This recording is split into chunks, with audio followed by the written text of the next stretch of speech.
आज हम लोग जून 2023 का पेपर देखेंगे और सॉल्व करेंगे। 15 तक हो गया था। आगे जो क्वेश्चन है वो नेक्स्ट 16 नंबर। निम्नलिखित में से कौन सा कथन सही नहीं है? कौन सा कथन सही नहीं है? और ए, गणेश शंकर विद्यार्थी द्वारा संपादित समाचार पत्र नायक बंगाली भाषा में था। तो देखिए, गणेश शंकर विद्यार्थी द्वारा जो संपादित समाचार पत्र था उसका नाम नायक नहीं था, उसका नाम प्रताप था। और जो है या 1910 में कानपुर से प्रकाशित हुआ था और ये हिंदी भाषा में था। ये हिंदी भाषा में था, इसलिए ए वाला जो है ये गलत है। बी, हिंदी केसरी समाचार पत्र तिलक द्वारा इसी नाम से संपादित समाचार पत्र हिंदी संस्करण था। ये सही है, ये सही है। सी, अभ्युदय समाचार पत्र मदन मोहन मालवीय द्वारा प्रवर्तित था। तो ये भी बात सही है कि अभ्युदय जो था मदन मोहन मालवीय द्वारा था। डी, मराठी दैनिक राष्ट्रमत को तिलक के नेतृत्व वाले गरम दल का अंग होने के कारण अत्यधिक लोकप्रियता प्राप्त हुई। तो ये भी बात सही है कि जो है डी वाली बात जो है सही है। तो इसमें बी सी डी सही है, ए गलत है। तो गलत क्या है? ए। देखिए, 1910 में गणेश शंकर विद्यार्थी ये क्रांतिकारी थे और इन्होंने प्रताप नामक जो है पत्र निकाला था कानपुर से 1910 में। और गणेश शंकर विद्यार्थी के लिए एक क्वेश्चन अक्सर आया है, the philosophy of bomb. The philosophy of bomb किसने लिखा है? तो गणेश शंकर विद्यार्थी ने लिखा था। ये कई बार ये क्वेश्चन आया हुआ है कई कॉम्पिटिशन्स में। और ये जो प्रताप पत्र था, इसकी खास बात ये थी कि ये उग्र राष्ट्रीयता का पोषक था। उग्र राष्ट्रीयता का पोषक था और साथ ही साथ देशी रियासत की जनता, किसान, मजदूर का समर्थक था। तो ये बातें आप ध्यान रखिए, ये महत्वपूर्ण वो है। और इसमें चाहे तिलक हो या मालवीय जी हो, उनका जो पत्र है कभी कभी क्या करता है, समाचार पत्र और मिलाने को भी दे देता है। तो जब आपको समाचार पत्र का नाम और समाचार पत्र के राइटर का नाम मालूम रहेगा तो मिलाने वाला भी हो सकता है आपका सही, इसलिए ध्यान रखिएगा ये बातें। नेक्स्ट क्वेश्चन, निम्नलिखित में से किसने बहमनी वंश की राजधानी को दौलताबाद से गुलबर्गा स्थानांतरित किया? निम्नलिखित में किसने बहमनी वंश की राजधानी को दौलताबाद से गुलबर्गा स्थानांतरित किया? ए, अलाउद्दीन हसन बहमन शाह, बी, मोहम्मद फर्स्ट, फिर सी, दाऊद सेकेंड और डी, फिरोज। तो इसमें अलाउद्दीन हसन बहमन शाह ने किया था। देखिए, फिरोज तुगलक के समय में, मोहम्मद बिन तुगलक के समय में बहमनी का जो है क्या हो रहा है, बहमनी साम्राज्य की स्थापना हो रही है 1347 में। अगस्त 1347 में बहमनी साम्राज्य की स्थापना हो रही है। हसन गंगू ने इसकी स्थापना की थी, हसन गंगू ने। और उसके बाद इन्होंने अपना नाम अलाउद्दीन बहमन शाह, अबुल मुजफ्फर अलाउद्दीन बहमन शाह नाम रख के अपने आप को सुल्तान घोषित कर दिया था। और इन्होंने जो है दौलताबाद का नाम फतेहाबाद कर दिया। दौलताबाद का नाम क्या कर दिया? फतेहाबाद कर दिया। और उसके बाद इन्होंने क्या किया कि दौलताबाद से गुलबर्गा राजधानी परिवर्तन कर दिया। और इस गुलबर्गा को इन्होंने गुलबर्गा को एहसानाबाद का नाम दिया। और अनेक प्रकार के सुंदर सुंदर भवन का निर्माण किया था।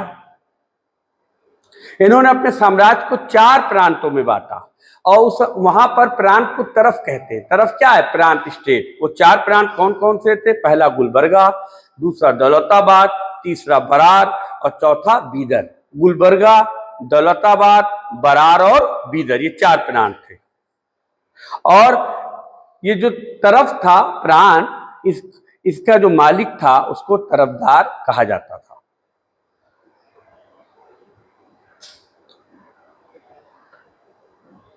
और बहमन शासक अहमद फर्स्ट ने क्या किया 1425। ये भी क्वेश्चन अक्सर पूछा जाता है, तो ध्यान रखिए ये कि बहमन शासक अहमद फर्स्ट ने 1425 ईस्वी में राजधानी गुलबर्गा से बिदर कर दिया। अभी क्या था, दौलताबाद से जो है गुलबर्गा किया बहमन शाह ने, और इन्होंने क्या किया, गुलबर्गा से बीदर कर दिया। अहमद फर्स्ट ने गुलबर्गा से बीदर कर दिया और इसका नाम मोहम्मदाबाद रखा। इसका नाम क्या रखा, मोहम्मदाबाद रखा। ये दाऊद कौन थे, मोहम्मद कौन थे, फिरोज कौन थे? तो दाऊद सेकंड भी बहमनी साम्राज्य के शासक हुए, बहुत कम समय में रहे, और इनके समय में अहमद और फिरोज दो इनके भाई थे। सत्ता के लिए संघर्ष हुआ और जिसमें दाऊद पराजित हुए, कम समय में मार दिए गए, और फिर फिरोज जो है क्या हो गए, फिरोज शासक हो गए बहमनी के, और अहमद फिर उस समय प्रधानमंत्री बना। अहमद क्या बना, प्रधानमंत्री बना। ये जो फिरोज थे ये कौन थे, फिरोज फिरोज के बारे में कहा जाता है, अनेक विद्वानों का मानना है बहमनी के शासकों में सबसे महत्वपूर्ण शासकों में ग्रेट सुल्तान के रूप में फिरोज की गिनती होती है। ठीक है, तो ये इंफॉर्मेशन जो क्वेश्चन है ABCD जो दिया हुआ है उसके सभी पहलुओं को जानना जरूरी है, वहां से भी क्वेश्चन बनते हैं, आप उन सभी को देखते रहिए। अब 18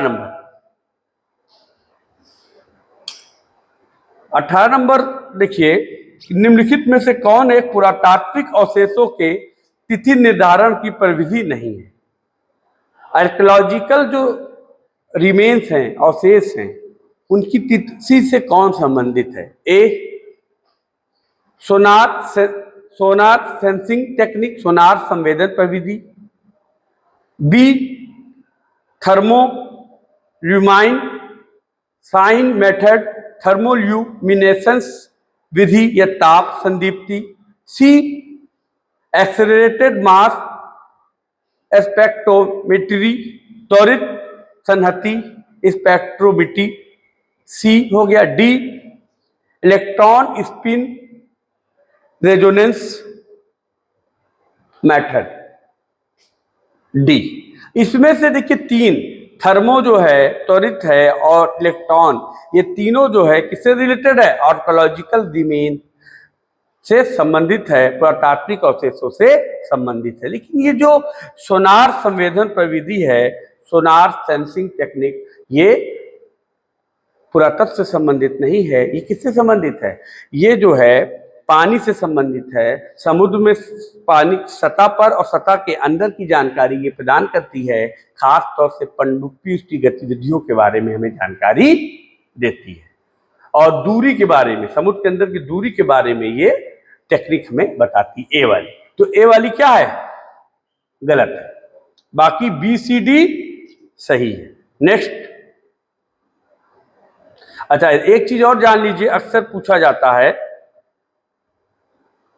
भारतीय पुरातत्व के जन्मदाता कौन है? तो भारतीय पुरातत्व के जन्मदाता अलेक्जेंडर कनिंघम है। अलेक्जेंडर कनिंघम जो है भारतीय पुरातत्व के जन्मदाता हैं। जो क्वेश्चन अक्सर आता है, इसे ध्यान रखने की जरूरत है। निम्नलिखित को क्रम में व्यवस्थित करें। फर्स्ट, रॉयल इंडियन नेवी में विद्रोह। रॉयल इंडियन नेवी में विद्रोह, ये विद्रोह कब हो रहा है? देखिए ये सारी जो घटनाएं हैं ABCD इसमें दिया हुआ है। ए हो गया, हमने बताया। बी कैबिनेट मिशन योजना की घोषणा।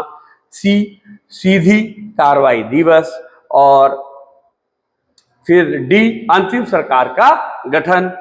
ई संविधान सभा की पहली बैठक। ये चारों जो है 5 है, पांचों घटनाएं की विशेषता ये सब 1946 में घट रही है।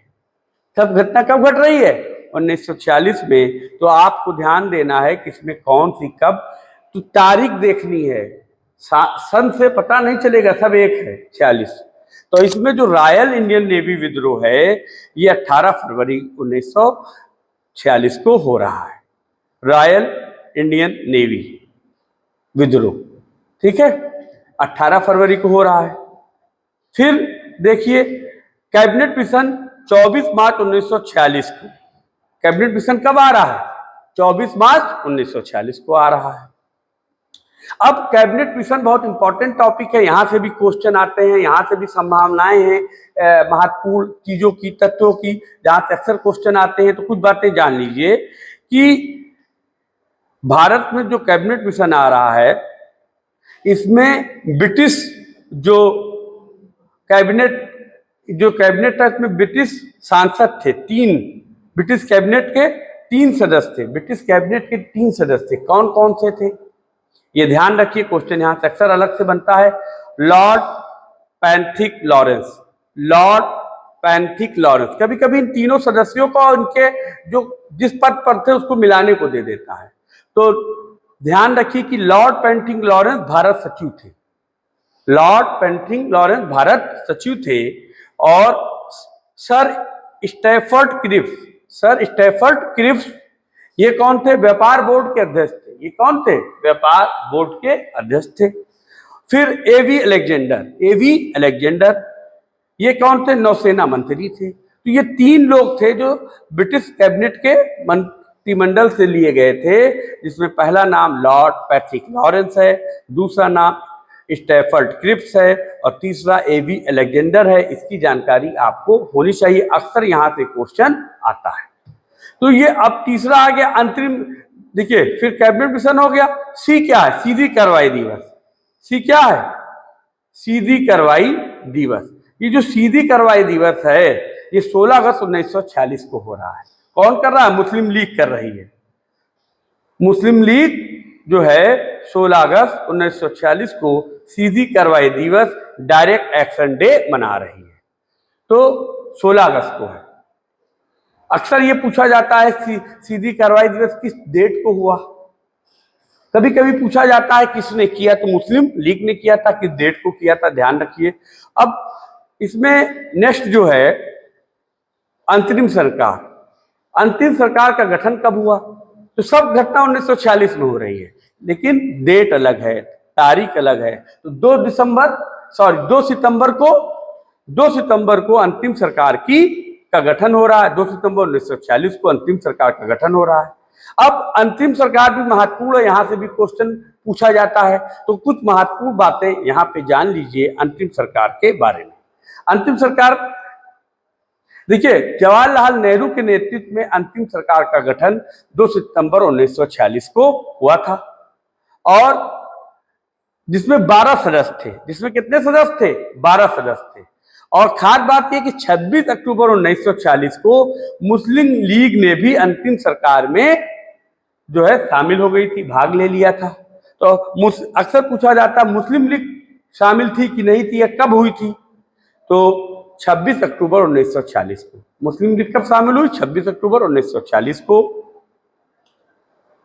अब जब मुस्लिम लीग शामिल हो गई तो इसके सदस्य 12 से 2 उसके सदस्य हो गए, 12 2 14 हो गए। तो सदस्य संख्या 14 हो गई 12 से। और 9 दिसंबर 1940 को हमने बताया कि संविधान सभा की पहली बैठक दिल्ली में हुई थी।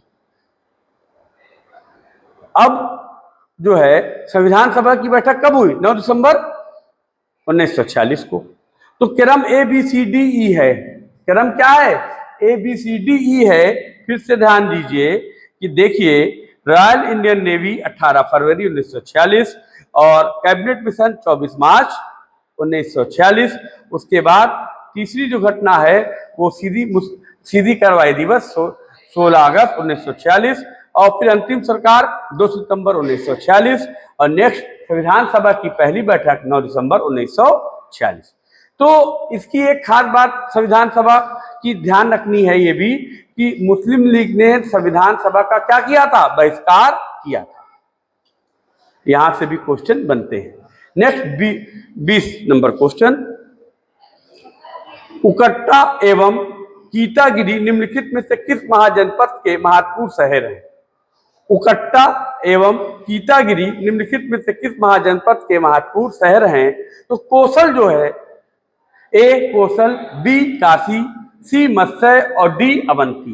देखिए, इसमें मत्स्य है, काशी है, अवंती, ये सब की राजधानी कभी कभी मिलाने को आ जाती है, कोसल की राजधानी भी मिलाने को आ जाती है। तो ध्यान रखिएगा, इन चीजों को देख लीजिएगा। लेकिन इसमें जो सही है वो है कोसल। उकट्टा और कीतागिरी कोसल शहर की क्या है, महत्वपूर्ण शहर है कोसल का। ये कोसल है कहाँ? कोसल वर्तमान में फैजाबाद के आसपास का क्षेत्र कोसल कहलाता है। और कोसल दो पार्ट में था, उत्तरी कोसल और दक्षिणी कोसल। उत्तरी कोसल की जो राजधानी थी वह श्रावस्ती थी। उत्तरी कोसल की राजधानी श्रावस्ती थी और दक्षिणी कोसल की जो राजधानी थी वो क्या थी, कुशावती। कुशावती कभी कभी राजधानी दे देता है, पूछ लेता है किसकी है और मिलाने को दे देता है, तो ध्यान रखिएगा, ये महत्वपूर्ण बात है। इसके साथ साथ जो है एक खास बात यह है कि जो कोसल राज था, इसके जो शासक थे बहुत फेमस, उनका नाम प्रसेनजीत था। कोसल राज के महत्वपूर्ण शासक कौन थे? प्रसेनजीत थे। अब नेक्स्ट क्वेश्चन 21 एक अज्ञात लेखक द्वारा रचित स्मृति संग्रह निम्नलिखित में से किस विषय पर लिखी गई है? जो स्मृति संग्रह है ये अज्ञात लेखक है, इसके लेखक की जानकारी नहीं है। किस विषय पर लिखी है? ए धर्म एवं दर्शन पर, नहीं। बी गुप्तचर व्यवस्था पर, नहीं। सी विधि और विधिक संस्थाएं पर, तो ये सी वाला सही है, विधि और विधिक संस्थाओं पर ये लिखी गई है।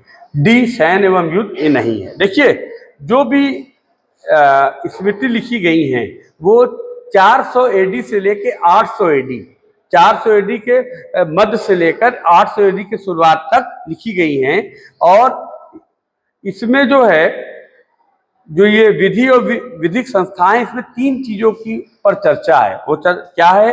पहला न्याय अधिकार, न्याय का अधिकार कैसा होगा। दूसरा न्यायिक कार्य कैसा होगा, ठीक है। और विधि क्या होगी, इन 3 बातों की चर्चा इसमें दी गई। नेक्स्ट क्वेश्चन, निम्नलिखित में से किस फिल्म में सुभाष चंद्र बोस के जीवन की अवस्था और सिंगापुर में आईएनए के कार्यों को चित्रित किया गया है?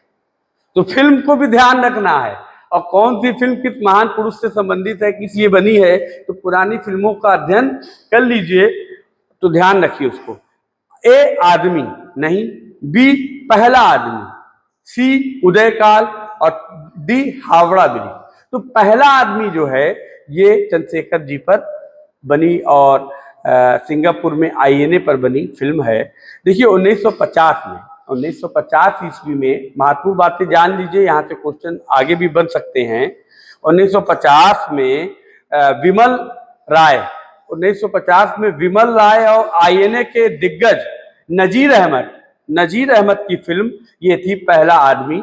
सुभाष चंद्र बोस के जीवन के बारे में और एनआईए के बारे में के कार्यों के बारे में उसमें बताया गया था। और यह हिंदी फिल्म है। ये क्या है? हिंदी फिल्म है। और देश की आज़ादी के बाद अनेक प्रकार की फिल्में बनी, जिसमें एक महत्वपूर्ण फिल्म ये भी थी। तो इसको देख लीजिएगा। अब नेक्स्ट 23 नंबर क्वेश्चन, लिस्ट दिया है और लिस्ट को मिलाना है। इदरार क्या था? बी खराज क्या था? सी खालसा क्या था? और डी ऊसर क्या था? देखिए ऊसर भूमि कौन सी थी? ऊसर जो भूमि थी वो लवणी भूमि थी। ऊसर क्या थी? ये लवणी भूमि थी। तो ये जो डी वाला है वो 3 है, डी वाला 3 है, तो ठीक है। और ए जो थी ये इदरार जो थी वो क्या थी? करमुक्त भूमि, टैक्स फ्री लैंड। इदरार टैक्स फ्री लैंड थी। खराज क्या थी? खराज जो था लैंड रेवेन्यू था। खराज क्या था? लैंड रेवेन्यू था, भू राजस्व हुआ करता था। और खालसा क्या थी? खालसा केंद्रीय भूमि थी। खालसा क्या थी? केंद्रीय भूमि थी, सरकार की भूमि थी। और इसे क्राउन लैंड भी कहते हैं। इसे क्राउन लैंड, मुकुट भूमि, क्राउन का मतलब मुकुट भूमि इसी को कहा जाता है, केंद्रीय भूमि। तो इस हिसाब से बी वाला जो आंसर सही है। आपने देख लिया कि क्या क्या है, जिसमें ऊसर जो है वो इदरार क्या है? करमुक्त भूमि, कर मुक्त भूमि, खराज भू राजस्व हुआ करता था, और खालसा क्या था, केंद्रीय भूमि थी, और ऊसर लवणी भूमि थी। ऊसर वो भूमि थी जहाँ से फसल का उत्पादन कम होता था, उपजाऊ भूमि नहीं थी। इस भूमि को कृषक को दे दी जाती थी और इसको उपजाऊ भूमि में परिवर्तित करते थे। नेक्स्ट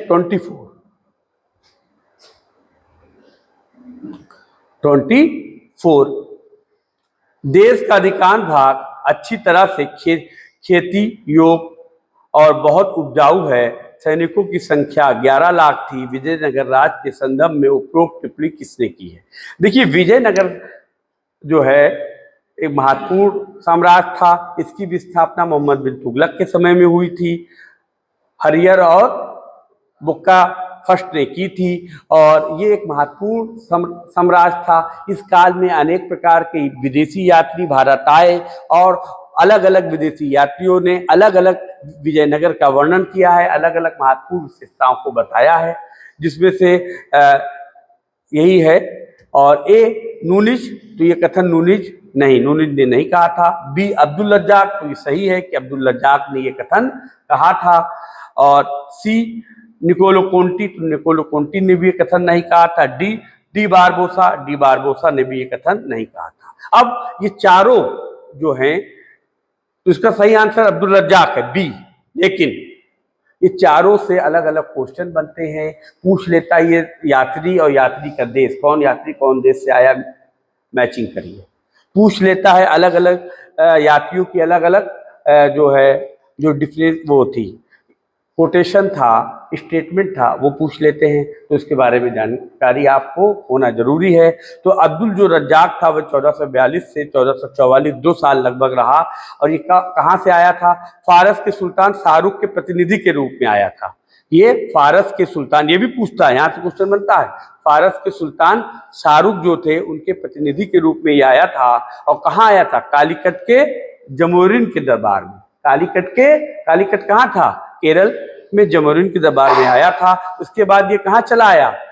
विजयनगर सम्राट जो देवराय द्वितीय के साम्राज्य में आ गया, और वहां के बारे में इसने वर्णन किया है। तो अब्दुल रज्जाक ने पूछता है, अब्दुल रज्जाक किसके कार्यकाल में आया था, किस विजयनगर शासक? तो देवराय सेकंड के कार्यकाल में आया था। अब देखिए, तो उसने जो है विजयनगर के बारे में, विशेषताओं के बारे में, उसकी खासियत के बारे में वर्णन किया है। वहाँ शांति थी, सेना के बारे में सब बातें बताई हैं। और अब जो है महत्वपूर्ण बातें आपकी, निकोलो जो कोंटी थे, ये कहाँ के थे? इटालियन थे, इटली से आए हुए थे। ये भी मिलाने के लिए आता है अक्सर, तो ध्यान रखिएगा। निकोलो कोंटी इटली के थे। किसके काल में आए थे? ये भी पूछता है। देवराय फर्स्ट के कार्यकाल में। निकोलो कोंटी कब आए थे? देवराय फर्स्ट के कार्यकाल में आए थे। और खास बात एक और कि किस यात्री ने सती प्रथा का वर्णन किया है? तो निकोलो कोंटी इटली के निवासी थे जो भारत आए, और उन्होंने सती प्रथा का उल्लेख किया है। यहां से भी क्वेश्चन आता है, ध्यान रखिएगा। नेक्स्ट बारबोसा पुर्तगाली यात्री थे। बारबोसा क्या थे? पुर्तगाली यात्री थे। किसके कार्यकाल में आए थे? किस देवराय को विजयनगर साम्राज्य का सबसे महान शासक कहा जाता है। सांस्कृतिक दृष्टि से भी ये महान थे। ठीक है, तो किस देवराय के बारे में ध्यान रखिए, ये बारबोसा उनके कार्यकाल में आए थे, अक्सर मिलाने को आ जाता है। और नूनिज भी पुर्तगाली यात्री था। और पूछा जाता है इनमें से कौन यात्री घोड़े का व्यापारी था? तो नूनिज क्या था? घोड़े का व्यापारी था। और ये किसके कार्यकाल में आया था? ये अच्युतदेव, जो विजयनगर साम्राज्य के राजा अच्युतदेव हुए, उनके कार्यकाल में आया था। तो अक्सर इन सबको जो हैं यात्री आए हैं और किस कार्यकाल में आए, किस देश से आए, दे देते हैं और मिलाने को दे देते हैं, या डायरेक्ट पूछ लेते हैं। तो आप लोग इन बातों का ध्यान रखिएगा। और फिर नेक्स्ट बातें खास तौर से कि किस यात्री ने विजयनगर के बाजारों का वर्णन किया है? तो विजयनगर के मार्केट बाजारों का वर्णन अच्युतदेव राय के समय में नूनिज जो आए थे, नूनिज ने किया है। ठीक है, नूनिज ने किया है।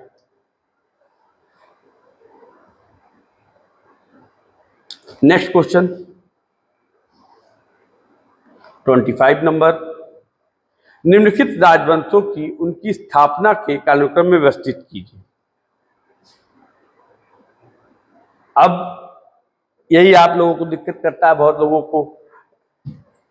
कारकोट वंश, सैलोदो वंश, मौखरी वंश, गढ़वाल वंश, आयुध वंश। देखिए, एक तो इसका ये फार्मूला है कि अगर ये रिपीट करें तो गलत ना हो, तो उसके लिए ये है कि इसको हम मैथमेटिक्स सूत्र की तरीके से बना लेंगे। और काशय, ठीक है, इसको जो है उसमें बना लेंगे तो ये हो जाएगा मौसय, मौसय का आग, मौसे का आग। मौसा बहुत हमेशा भड़कीले होते हैं, गुस्से में लाल होते हैं, ये याद रखिए।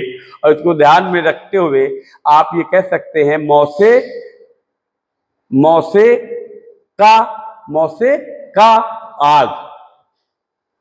अब कैसे होगा ये समझिए। देखिए, पहले तो हम देखेंगे ये जो मौखरी वंश है, इसकी स्थापना 510 ईस्वी में हुई थी। इसको हमने कहा ना सूत्र में बांध लीजिए, और इसके अंदर की भी बातें जो हैं उससे भी क्वेश्चन आता है, तो वो भी सुन लीजिए। तो इसको सूत्र में बांधेंगे, मौसे का आग। इसमें जो क्रम दिया वो गलत है, इसमें जो क्रम दिया हुआ है आंसर वो गलत है। सही क्रम क्या है वो मैं आपको बता रहा हूं। और देखिए, मौखरी वंश की जो स्थापना है वो 510 ईस्वी में हो रही है। फिर जो है ये सैलोदो वंश की स्थापना जो है वो 6वीं शताब्दी के second half of 6th century, यानी 6वीं शताब्दी के उत्तरार्ध में हो रही है। ठीक है, सैलोदो वंश। तीसरा जो है कारकोट वंश की स्थापना 598 में हो रही, 598 में हो रही है, मतलब 6वीं शताब्दी के अंत में हो रही है कारकोट वंश की स्थापना। और आयुध वंश की स्थापना 770 में। इसमें जो दिया हुआ है वो गलत दिया हुआ है। इसमें आयुध और कारकोट, आयुध को ऊपर कर दिया है और कारकोट को नीचे कर दिया है, गलत आंसर है। कारकोट सही आंसर है, क्योंकि 598 इसकी स्थापना हो रही है और आयुध 770 में इसकी स्थापना हो रही है। गढ़वाल वंश की स्थापना 1090 में हो रही है। गढ़वाल वंश की स्थापना 1090 में हो रही है। तो आपको ध्यान रखना है इसी क्रम को, और इसको आप फार्मूला में दे सकते हैं। हमने मौसे का आग, मौसे का आग, ये याद रखेंगे तो ये गलत नहीं होगा। बाकी डेट आप याद रखें तो बहुत अच्छी बात है। अब इस सभी वंश के बारे में जान लीजिए। कभी कभी वंश दे देता है, उसके संस्थापक दे देता है, मिलाने को दे देता है। कभी कभी वंश के संस्थापक पूछ लेता है या कुछ खास बातें पूछ लेता है। तो अब देखिए, मौखरी वंश की स्थापना 510 ईस्वी में हरिवर्मा ने की थी। मौखरी वंश की स्थापना हरिवर्मा ने 510 ईस्वी में की थी, और इसकी राजधानी जो थी वो मौखरी वंश की वो कन्नौज थी।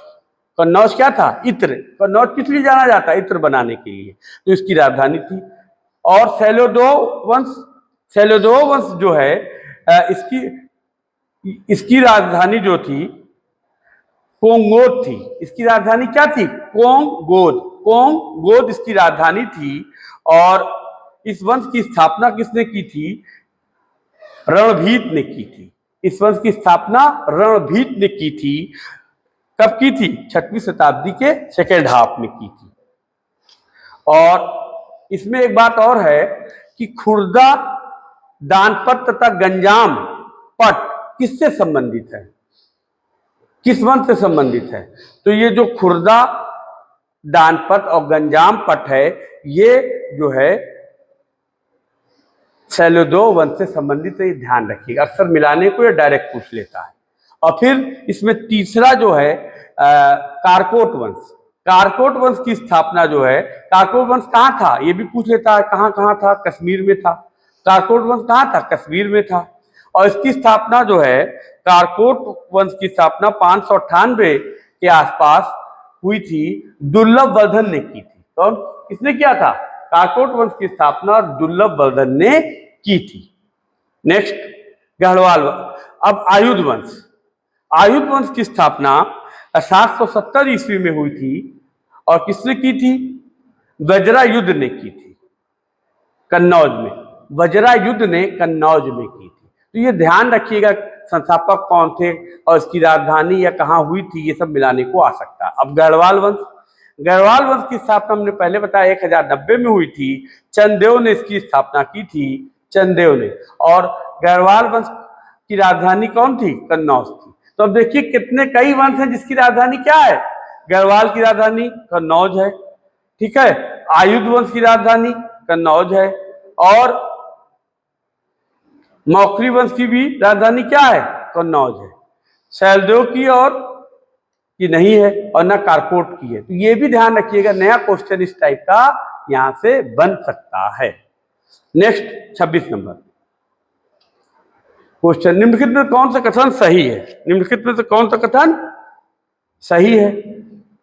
हिंदी साहित्य में राष्ट्रवाद एवं सामाजिक सुधार के युग का आरंभ भारत तेंदु हरिश्चंद्र द्वारा किया गया था।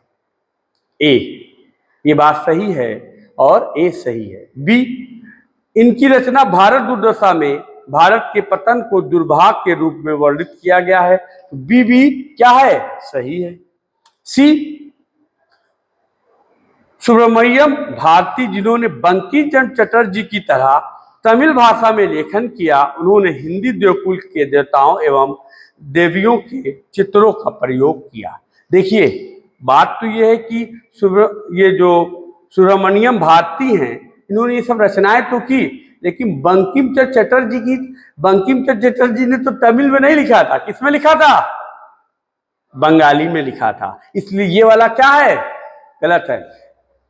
सुब्रमण्यम भारती ने सब लिखा तो देवी देवता सब चित्रों का वर्णन तो किया है, लेकिन जो ये कह रहा बंकिम चंद्र चटर्जी की तरह बंगाली में, तो बंकिम जी की तरह बंगाली में नहीं, क्योंकि उन्होंने तो सॉरी इसमें दिया है वो ना तमिल। बंकिम चंद्र चटर्जी ने तमिल में नहीं किया था। किसमें किया था? बंगाली में किया था। तो तमिल वाला ये गलत है, सी गलत है। डी, सुब्रमण्यम ने ईसा मसीह की प्रशंसा में एक कविता की रचना किया, जिसमें उन्होंने ईसा मसीह के मृत्यु प्रतीक के बारे में बताया। तो ये भी सही है, उन्होंने ये किया था। डी के बाद ई, सुब्रमण्यम भारती ने मलयालम भाषा में पद कविताओं की रचना किया। ठीक है, सुब्रमण्यम भारती ने मलयालम भाषा में पद कविताओं की। तो ई वाला जो था, सुब्रमण्यम भारती ने मलयालम भाषा में पद कविताओं की रचना की। तो सुब्रमण्यम भारती ने, सही बात है, मलयालम भाषा में लिखा था, तमिल भाषा में भी लिखा था और ये मलयालम में भी लिखा था। ई सही है। तो कौन सा गलत हुआ? गलत जो था आपका यहाँ तमिल, सी वाला गलत है। ए, बी, डी और ई वाला आंसर सही है। तो ए, बी, डी, ई मतलब डी वाला आंसर इसमें बिल्कुल सही है। भारत दुर्दशा जो है भारत तेंदु हरिश्चंद्र ने 1875 में लिखा था, ये ध्यान रखने की बात है। और सुब्रमण्यम भारती ने जो किताबें कई लिखी, उसके अलावा दो किताबें और महत्वपूर्ण हैं कि जन्मभूमि और पंचाली सप्तम। जन्मभूमि और पंचाली सप्तम भी इन्होंने लिखा था, ये ध्यान रखने की बात जरूरी है, ध्यान रखना। नेक्स्ट 27 नंबर क्वेश्चन, निम्नलिखित में से किस शासक के द्वारा महाशिलाकंटक एवं रत्नमूसल नामक दो गुप्त युद्ध शस्त्र का प्रयोग किया गया था? ए, बिम्बसार, बी, अज्ञातशत्रु, सी, नागदशक और डी, समुद्रगुप्त। तो इसमें जो बी वाला है अज्ञातशत्रु, ये सही है, इन्होंने इसका प्रयोग किया था। अज्ञातशत्रु बहुत महत्वपूर्ण है और इससे कई क्वेश्चन बनते हैं, तो उसको भी आप देख सकते हैं। क्या है?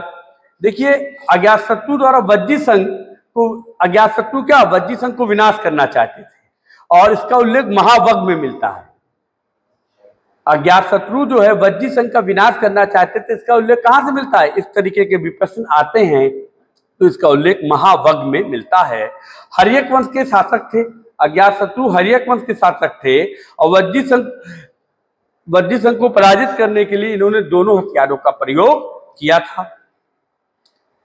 जैन ग्रंथों के अनुसार जैन जो ग्रंथ है उनके अनुसार बिंबिसार ने लिच्छवी राजकुमारी से उत्पन्न 2 पुत्र। तो लिच्छवी राजकुमारी के 2 पुत्र थे, कौन थे? हलल और बेहलल। हलल और बेहलल। बिंबिसार ने लिच्छवी राजकुमारी से उत्पन्न 2 पुत्र हलल एवं बेहलल को अपना सेचनक नामक हाथी तथा बहुमूल 18 लड़ियों का हार दे दिया था। तो बिंबिसार ने क्या किया था? लिच्छवी के पुत्रों को, हलल को और बेहलल को, सेचनक उनके हाथी का नाम था, तो ध्यान रखिए उनके हाथी का नाम सेचनक, ठीक है, और 18 लड़ियों का हार दे दिया था। और ये अब वापस चाह रहे थे। ये क्या चाह रहे थे? अज्ञात शत्रु वापस चाह रहे थे। क्यों? क्योंकि इनकी जो रानी थी पद्मावती, ये इनको बहका रही थी और उनसे कह रही थी वो वापस ले लो। इन्होंने उसकी मांग की। फिर क्या हुआ कि हलल और बेहलल क्या हुए? नाना चेतक के पास चले गए। हलल और बेहलल अपने नाना चेतक के पास वैशाली चले गए। इसी कारण से अज्ञात शत्रु नाराज हो गए और उन्होंने वैशाली से युद्ध किया था। तो ये कहानी आप याद रखिए। इस कहानी से, स्टोरी से भी क्वेश्चन आपके एग्जाम में बन सकते हैं। नेक्स्ट क्वेश्चन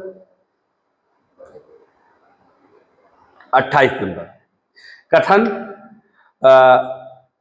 और कारण पे संबंधित हैं।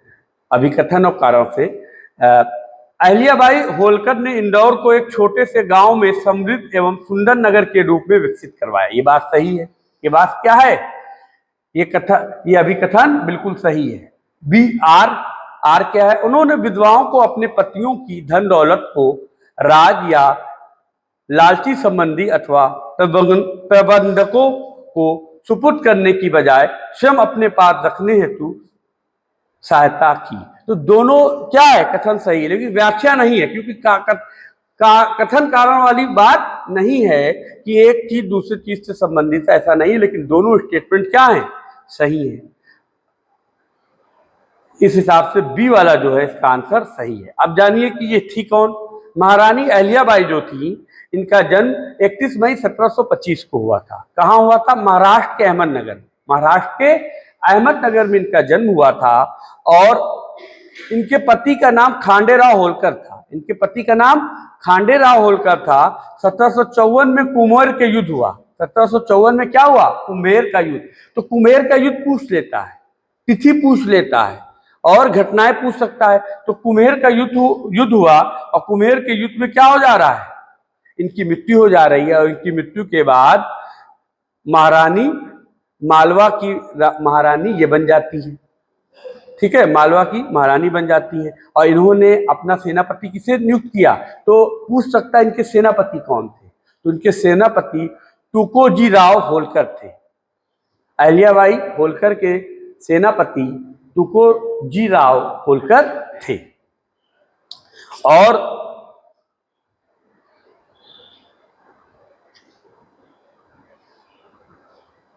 तो ये खास बातें जो हैं अहिल्याबाई होलकर के बारे में, वो ध्यान रखिए। यहां से क्वेश्चन बन सकता है नया। अब 29, 16वीं शताब्दी के विजयनगर शासन की राजनीतिक व्यवस्था को सामंती किसने कहा है? जो राजनीतिक अर्थव्यवस्था उसको सामंती किसने कहा है? ये विजयनगर साम्राज्य के बारे में है। देखिए दूसरा क्वेश्चन विजयनगर से आ गया, इतना इंपॉर्टेंट है विजयनगर। और वहां की जो विजयनगर साम्राज्य की जो नेचर था, प्रकृति थी, किसने क्या क्या कहा, कैसा था, उसके बारे में एक क्वेश्चन आया है। ए एन कारासीमा,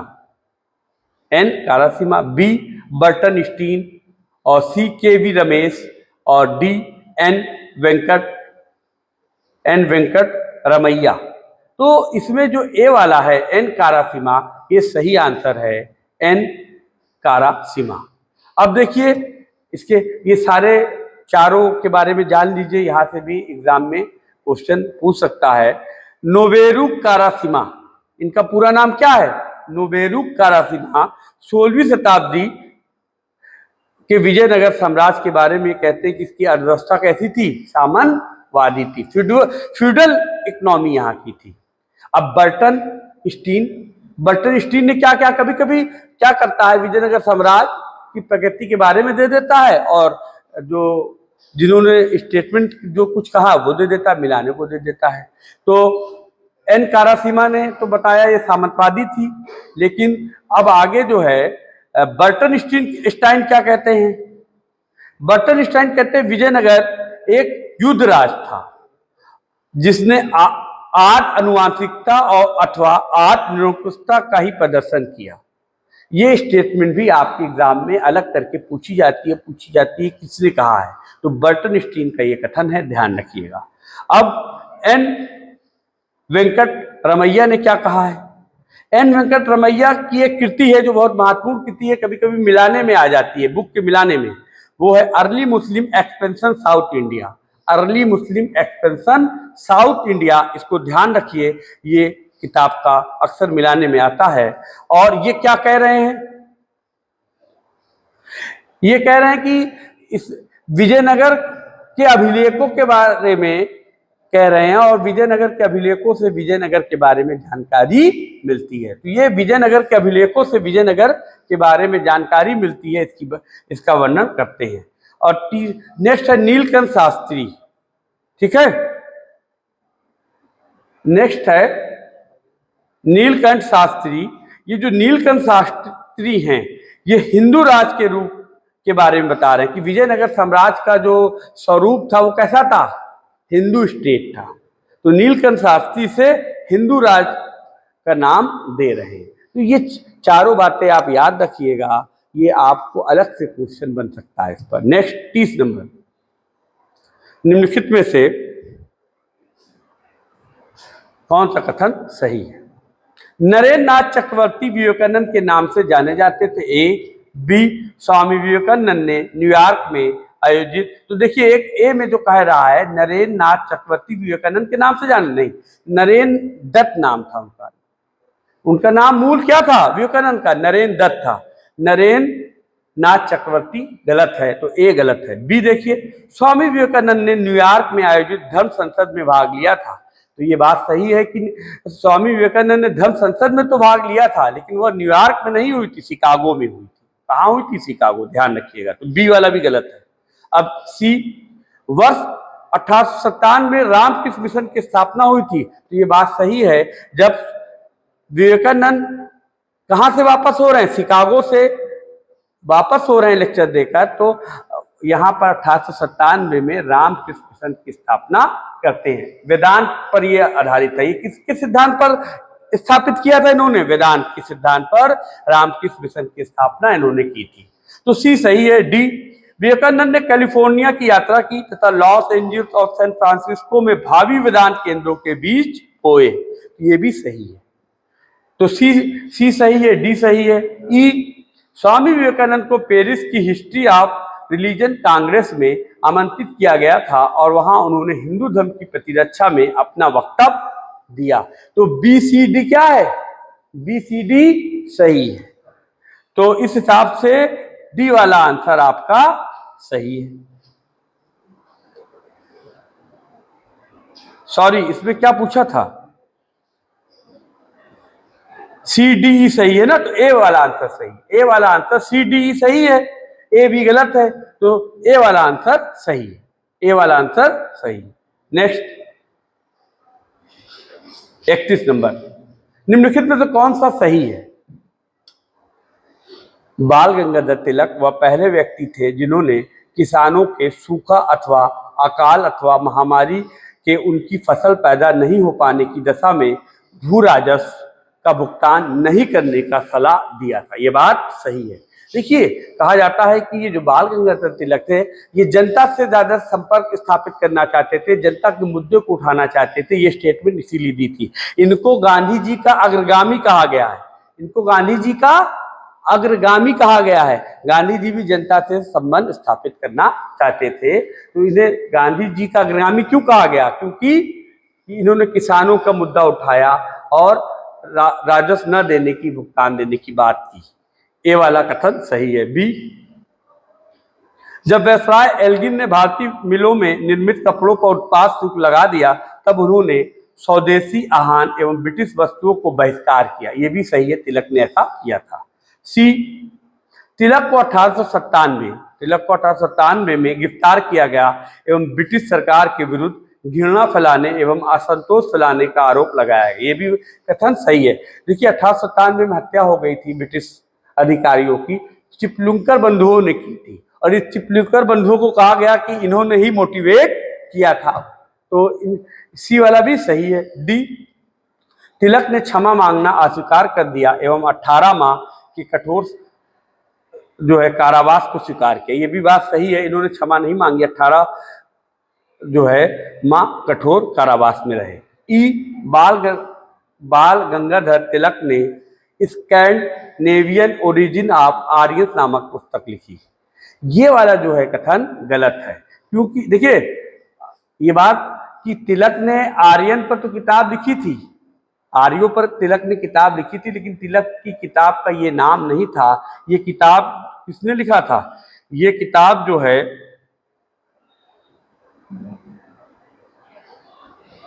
ये किताब जो है लिखा था कॉल पेंका ने लिखा था।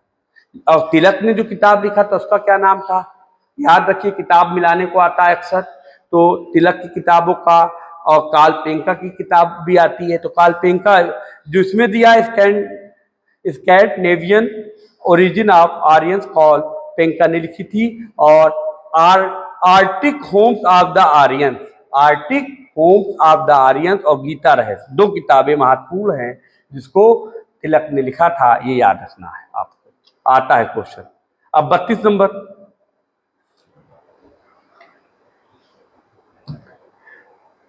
गृह सूत्र के अनुसार निम्नलिखित में से कौन सा कथन विवाह के संदर्भ में सर्वाधिक उपयुक्त है? देखिए ए क्या दिया हुआ, विवाह हेतु समय सूर्य के दक्षिण दिशा की ओर गमन के समय तय किया जाना चाहिए, गलत है, सही नहीं है। बी, वर कन्या के साथ अग्नि के फेरे लगाता है, तो वर कन्या के साथ अग्नि का फेरे लगाता है, ये सही है, बी सही है। सी, विवाह अनुष्ठान कन्यादान के साथ आरंभ होता है। विवाह जो अनुष्ठान है वे कन्यादान के साथ आरंभ होता है। कन्यादान से पहले भी गणेश पूजा और चीजें होती हैं, ठीक है, तो सी वाला भी गलत है। अब डी, अधिकांश ग्रंथों के अनुसार विवाह संस्कार सप्तपदी के साथ समाप्त हो जाता है, तो ये माना जाता है कि सप्तपदी के बाद विवाह संस्कार समाप्त हो जाता है, तो डी सही है। ई, ध्रुव अरुंधति दर्शन वर के घर पर जाने वाली विवाह संस्कार की एक प्रथा है, तो ये सही है। कभी अलग से पूछा जा सकता है कि ध्रुव अरुंधति क्या है, तो ध्रुव अरुंधति वर के घर जाने वाली विवाह संस्कार की एक प्रथा है। वर के घर पर जाने वाली विवाह संस्कार की एक प्रथा है, इसे ध्यान रखिएगा। तो इसमें से कौन सा आंसर है? देखिए ए वाला क्या है, गलत है, बी सही है, डी सी भी गलत है, तो बी डी ई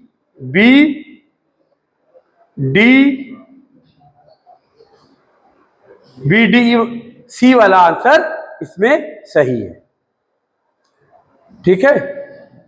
अब अच्छा कुछ बातें जान लीजिए, ये जो वैदिक साहित्य है, वैदिक लिटरेचर है, इसे अक्षुण्ण बनाए रखने के लिए क्या किया गया है? सूत्र साहित्य की रचना की। सूत्र साहित्य को, वैदिक को अक्षुण्ण बनाए रखने के लिए सूत्र साहित्य की रचना की गई है। और कल्प सूत्र 3 है, कई सूत्र, उसमें कल्प सूत्र जो है वो 3 है। कौन कौन से? स्रोत, गृह सूत्र और धर्म सूत्र। तो ये जो गृह सूत्र वाला क्वेश्चन आया है यहीं से आया है, गृह सूत्र से। स्रोत सूत्र, गृह सूत्र, धर्म सूत्र। अक्सर पूछा जाता है कल्प सूत्र में कौन कौन आते हैं, तो तीनों हैं। कौन से? स्रोत, गृह और धर्म सूत्र। और ये गृह सूत्र है क्या? गृह सूत्र वास्तव में गृहस्थ के लौकिक और पारलौकिक कर्तव्यों का विवरण है। गृह सूत्र में गृहस्थ के लौकिक और पारलौकिक चीजों का वर्णन दिया गया है। नेक्स्ट क्वेश्चन 33, भारतीय चलचित्र समिति 1927-28 का सदस्य निम्नलिखित में कौन नहीं था? तो अब देखिए फिल्म पर कई जो है क्वेश्चन आ जा रहे हैं। पहला उधर आया, सुभाष चंद्र बोस को फिल्म से जोड़ दिया। ध्यान रखिएगा, सुभाष चंद्र बोस पे पिछले साल शताब्दी समारोह मनाया गया था, कॉलेज में भी वैन आई थी और सुभाष चंद्र बोस पे बहुत जानकारी दी थी, तो वो आपके लिए इंपॉर्टेंट है, वहां से भी क्वेश्चन बन सकते हैं। भारतीय चलचित्र समिति 1927-28 का सदस्य निम्नलिखित में से कौन नहीं था? ए, दीवान बहादुर टी रंगाचारियार। तो ये सदस्य नहीं थे, ये अध्यक्ष थे, ये समिति के क्या थे, अध्यक्ष थे। बी के सी नियोगी, के सी नियोगी भी सदस्य थे। इस ये जो टीम बनाई गई इसमें एक अध्यक्ष था और 5 सदस्य थे, और 2 भारतीय थे और 3 ब्रिटिश सदस्य थे, यूरोपीय सदस्य थे। 2 भारतीय में एक का नाम के सी नियोगी था, वो थे, ये सही है, और दूसरे का नाम खान बहादुर इब्राहिम हारून, खान बहादुर सर इब्राहिम हारून, तो ये 2 भारतीय थे। तो ए बी दोनों क्या सही है। सी कर्नल जेडी क्राफोर्ड, तो कर्नल जेडी क्राफोर्ड भी थे, 3 ब्रिटिश थे या 3 यूरोपीय थे, तो इसमें जेडी क्राफोर्ड भी थे, सही है। D M colonel M Smith, colonel M Smith, ये गलत है। ये स्मिथ वाला गलत है, बाकी तीनों सही है। तो हमने आपको 2 भारतीय थे, ये ध्यान रखिएगा, पूछा जाता है अलग से क्वेश्चन बनाकर। तो एक में केसी नियोगी थे और दूसरे में इब्राहिम खान बहादुर सर इब्राहिम हारून थे।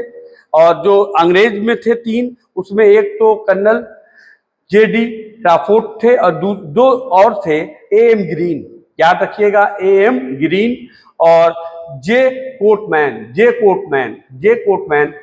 ये 3 हो गए। अलग से क्वेश्चन बना के यहां से पूछा जाता है, तो ये इंफॉर्मेशन ध्यान रखिएगा। 34 नंबर क्वेश्चन, अभी समय है ना, अभी है, हो जाएगा 40 तक।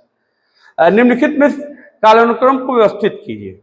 सर प्रफुल्ल चंद्र चटर्जी की अध्यक्षता में लाहौर में हिंदू सम्मेलन का आयोजन किया गया, ठीक है। दूसरा, श्री अरविंद पांडिचेरी के लिए अपसरण, फिर भारतीय विज्ञान संस्थान बेंगलोर का आरंभ, डी असम की विधानसभा का सृजन, ठीक है, असम की विधानसभा का सृजन, फिर देहरादून में वन अनुसंधान संस्थान एवं कॉलेज, ठीक है। इसको भी आप याद रखने के लिए कैसे याद रखेंगे,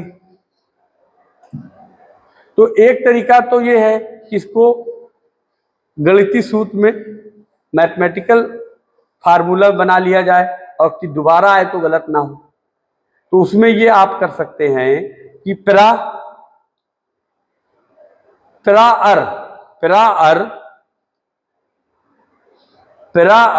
भारती और फिर अदे,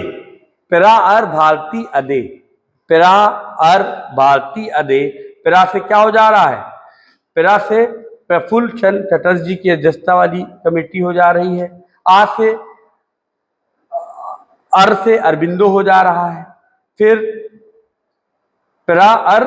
फिर भारती से भारतीय विज्ञान संगठन हो जा रहा है, फिर असम की विधानसभा, भारती अडे, आ से असम की विधानसभा हो जा रहा है, और दा से देहरादून में वन अनुसंधान एवं कॉलेज जो खोला गया वो हो जा रहा है।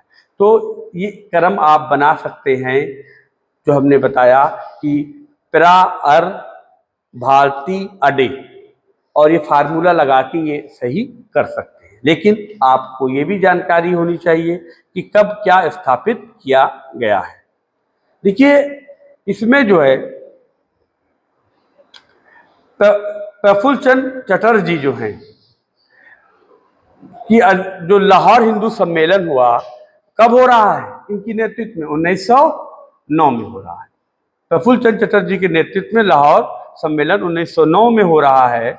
और बी जो है अरविंद पांडिचेरी, ठीक है, अरविंद जो है पांडिचेरी में जो अपनी संस्था की स्थापना कर रहे हैं वो 1910 में कर रहे हैं, 1910 में, तो 1909 1910। तीसरा जो है भारतीय विज्ञान